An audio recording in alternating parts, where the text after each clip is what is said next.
Welcome back to the story time. ये story एक ऐसी स्टोरी है जो जीता जागता इंसान को दिल को दहला देने वाली।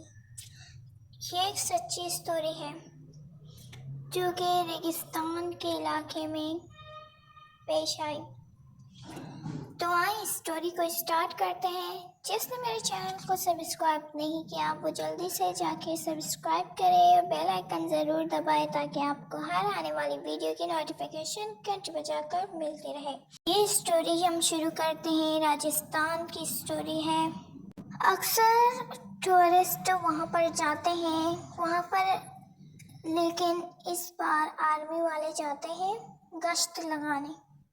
5-6 कारें होती हैं, लेकिन एक कार अलग हो जाती है और एक कार अलग हो जाती है।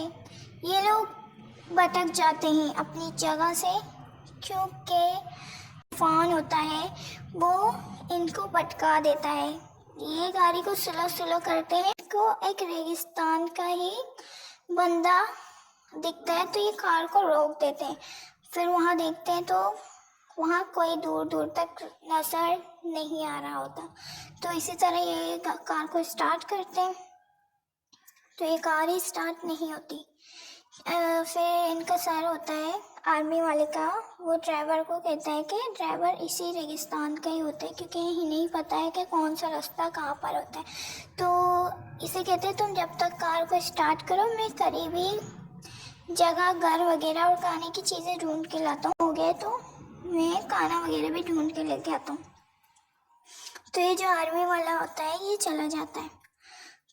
तो इन्हें दूर कहीं एक झोपड़ी मिलती है जो कि बिल्कुल सही होती है, पर एक ही झोपड़ी होती है और पास में कोई झोपड़ी नहीं होती।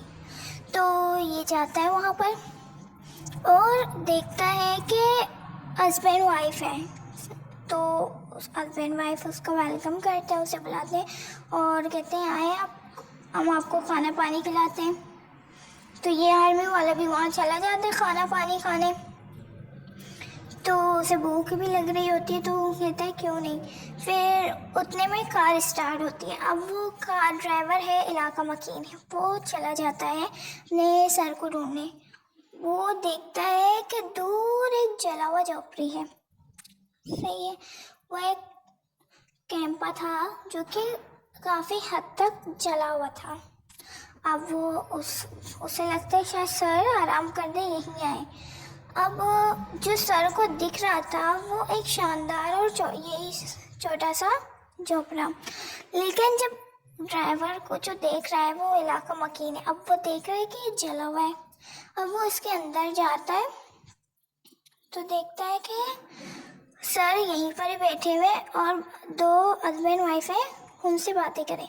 अब एक ड्राइवर जो देख रहा है कि उस हस्बैंड वाइफ की पूरी बॉडी ब्लैक हो चुकी है, पूरे काल वगैरह जो है ब्लैक हो चुकी है, उसकी पूरी चमड़ी ब्लैक हो चुकी है, लेकिन सर उनसे बातें कर रहा है और खाना खा रहा है। अब वो कांप रहा है, वो कह रहे सर बस चलो सर, यहाँ से चलो कार ठीक हुई।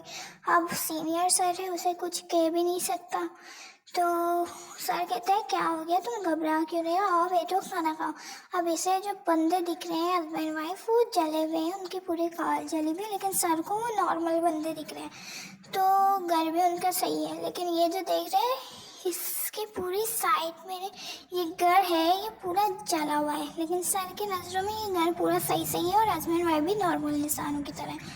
तो ये कह रहे नहीं सर चलो कार ठीक हो गई है, हमें चलना भी है। तो सर कहते हैं अच्छा मैं आ रहा हूँ।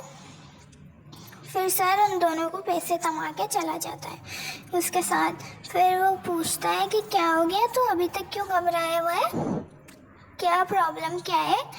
वो जैसे तैसे कार तक आते हैं तो वो सर देखते हैं कि ड्राइवर को बहुत तेज़ बुखार है। वो कहते हैं कि तू साइड बैठ जा, मैं कार चलाऊंगा तो सिर्फ मुझे गाइड करता जाए कि कहाँ कहाँ से रास्ता आता है। तो अब वो रास्ते में पहुँच जाते हैं। लोग राजस्थान से निकलते हैं, वो एक गांव है वहाँ पहुँच जाते हैं। तो सर उनसे कहता है कि ऐसे पता नहीं क्या हो गया है, बुखार चढ़ा हुआ है।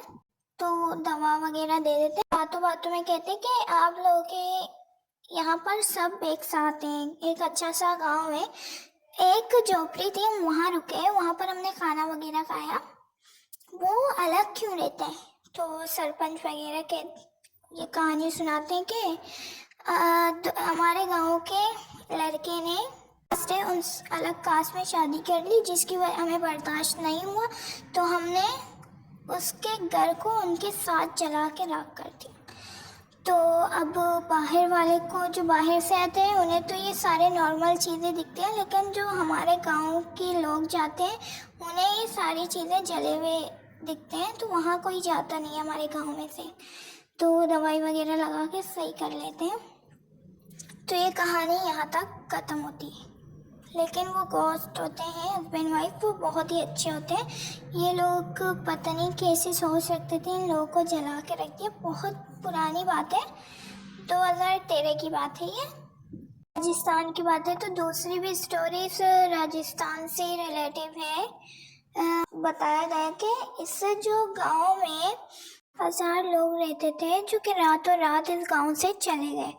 अब कहाँ गए ये किसी को नहीं पता, लेकिन कहा गया कि उन लोगों ने इस गांव को शाप दे दिए कि हम नहीं रह सके इस गांव में, अब कोई भी बंदा एक रात भी ना गुजार पाए। कि यहाँ पर एक बादशाह रहता था जिसे एक लड़की पसंद आई थी। बादशाह बहुत ही ज़्यादा फहाश था, यानी कि जुल्म करता था, तो गांव वालों ने उसे अपनी बेटी देने से इनकार कर दिया और वो रातों रात यहाँ शराब दे के चले गए कि हम नहीं बैठ सके तो कोई ना बैठे। तो इसी तरह से यहाँ हर कोई आया, वो एक दिन भी एक रात भी यहाँ गुजार नहीं पाया। तो कहते हैं कि वो बड़े लोग थे पुराने ज़माने के, तो उनकी वो बात लग गई है। कहते हैं वहाँ बहुत पैरानॉर्मल एक्टिविटीज़ होती रहती है, पैरानॉर्मल चीज़ें वहाँ पर है मौजूद हैं। तो इसी तरह पैरानॉर्मल इन्वेस्टिगेटर लोग गए वहाँ पर, 3-4 लोग के वाकई यहाँ पर जो बात बताई गई है पैरानॉर्मल एक्टिविटी है कि नहीं है, ये लोग वैसी ही बातें बना रहे हैं इस गांव के बारे में। तो ये लोग वहाँ चले गए। अब सारी मीटर वगैरह इन लोगों के साथ थे, कार में गए अपना राजस्थान गुलदारा में। तो इन लोगों ने कहा अब हमें जैसे तैसे करके यहाँ रात तो बितानी है, किस ताकि हमें पता तो लगे कि आखिर ये सच में यहाँ पर कुछ है कि नहीं। तो ये लोग गए वहाँ पर, इन्वेस्टिगेशन शुरू करने गए थे वो। तो उन लोगों को प्यास लगी, ऐसे कोई चीज़ इनकी जो सामान, जो मशीन है वहाँ पर कुछ रिकॉर्ड नहीं कर रही थी। तो उन लोगों ने अपना एक दोस्त भेजा कि जाओ ये पानी लेके आओ कार से, हमें बहुत प्यास लगी है। जाहिर सी बात है राजस्थान है तो वहाँ पर गर्मी भी बहुत होती है।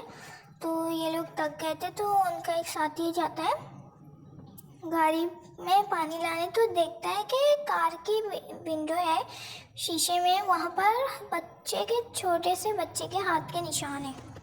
अभी आसपास देख रहे हैं, यहाँ तो कोई नहीं है, बच्चे के हाथ के निशान क्या कर रहे हैं, ठीक है।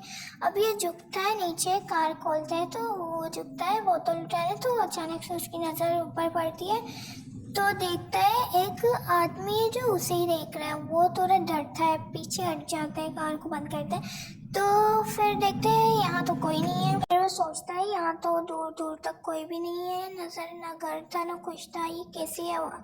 फिर इसे लगता है कि भाई पैरानॉर्मल एक्चुअली वाकई यहाँ पर कोई है।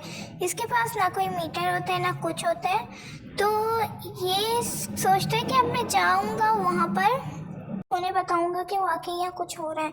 तो वो लोग अचानक से अंधेरा होने वाला होता है, सूरज ढल जाता है, तो उन्हें ऐसा फील होता है कि कुछ औरतें आपस में बातें कर रहे हो, और उसी दौरान पायल की आवाज़ आती है। तो ये मीटर ऑन करते हैं, तो मीटर बहुत ही ज़्यादा बढ़ रहा होता है। तो ये लोग मीटर को चलाते हैं, पायलों की आवाज़ बहुत ही करीब आ रहा होता है। फिर वो अकेला बंदा आदमी, उसे अपने दोस्तों की शोर की आवाज़ आती है। जैसे वो वहाँ पहुँचता है तो वहाँ कोई भी नहीं होता, और उसके पास ना कुछ मीटर होते हैं ना ही कोई और लाइट वगैरह।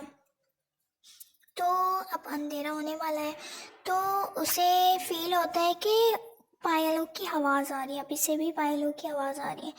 तो ये इस पायलों की आवाज़ इसकी इतनी ज़्यादा करीब से आ रही होती है, तो इस पायलों की आवाज़ से दूर जा रहा होता है, तो इसके कान में सांस लेने की आवाज़ें आती हैं। अब ये दूर जा रहा है, अब दूर जाके इसे दिखते हैं 3 परछाइयाँ, यानी कि 3 साए। तो उसे थोड़ा फील होता है कि हाँ ये मेरे दोस्त हैं। तो ये भागता भागता वहाँ जाता है, उनसे पूछता है कि आप लोग यहाँ क्या करें। तो वो लोग कहते हैं कि ये मीटर यहाँ पर ज़्यादा रेट दे रहा था तो हम यहाँ आ गए। तो वो कहते हैं फिर आप लोगों के शोर की आवाज़ थी चिल्लाने की वो। तो कहते हैं नहीं, वो ऐसी पैरानॉर्मल एक्टिविटी हो रही है यहाँ पर। अब वो अपने साथ हुए वे सारी बातें बताते हैं कि मेरे साथ ये से हुआ, ये हुआ, वो हुआ। तो कहते हैं अभी तो कुछ नहीं हुआ ना। तो कहते हैं नहीं, अभी ऐसा कुछ नहीं हुआ। तो इन्हें कुआं दिखता है, कुएं के पास ये लोग लाइट मार के, एक बंदा होता है इनका, टॉर्च मार के देखता है तो सारे चमगादड़ें उड़ जाती हैं। चमगादड़ों की फौज होती है, तो वो सारे उड़ जाते हैं, थोड़ा पीछे हटते हैं, फिर भी उन्हें कुछ नज़र नहीं आ रहा होता। तो ये टॉर्च को थोड़ा हाथ को लंबा करके हाथ को बढ़ाता है और थोड़ा अंदर से देख रहा होता है। तो कोई ना इसका हाथ पकड़ लेता है, कोई ब्लैक हाथ होता है, वो उसे खींचता है। वो तीनों उसे पीछे खींच रहे होते हैं कि हम इसे निकाल दें। टॉर्च उसके हाथ से तो छूट जाता है, लेकिन उस टॉर्च की थोड़ी सी रोशनी उसे दिखती है कि कोई ब्लैक शेडो है, बहुत ही खतरनाक है। तो वहाँ इससे बहुत ही ज़्यादा डर लगता है। तो इसे खींचने में तो दोस्त कामयाब हो जाते हैं, लेकिन उसकी तबीयत बहुत ही ज़्यादा ख़राब हो जाती है, उसके मुंह से जाग निकल रहे होते हैं। तो उसे फ़ौरन वहाँ से लेके जाते हैं। अगर वो वहाँ से लेके ना जाते तो ये मर जाता। ऐसी सिचुएशन हो रही थी, बुखार और उसके मुंह से जाग निकलना। तो वो तो उन्हें अब पता चल चुका था कुल दायरे में वाकई कोई है। ये थी आज की स्टोरी। उम्मीद करती हूँ आपको पसंद आई। सब्सक्राइब लाजमी कीजिएगा। मिलते हैं किसी और ऐसी रियल और स्टोरी में। तब तक के लिए अल्लाह हाफिज़।